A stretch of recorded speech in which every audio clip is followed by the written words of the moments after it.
Andito kami sa Lawson kasi meron akong binayarang bills. Tapos nakita ko to, bago nila to. Sabi ko, gusto ko siyang subukan isang beses lang. And hindi naman ako fan ng One Piece, pero yung mga anak ko kasi mahilig sila. Yung A, B, C, and F nila, tag 2 piraso. Pero yung D tsaka E, tag-iisa lang. Feeling ko laki natin kapag napanalunan ko yung D or E kasi tag-isa lang yon. And ang price pala niya, 790 yen.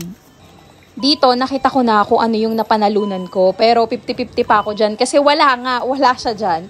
Hindi siya nakalagay. Kaya ang isip ko baka may nakakuha na noon tapos hindi lang nila nalagay na wala na. Kasi nga, 1 piraso lang yung nakalagay sa kanya. Ko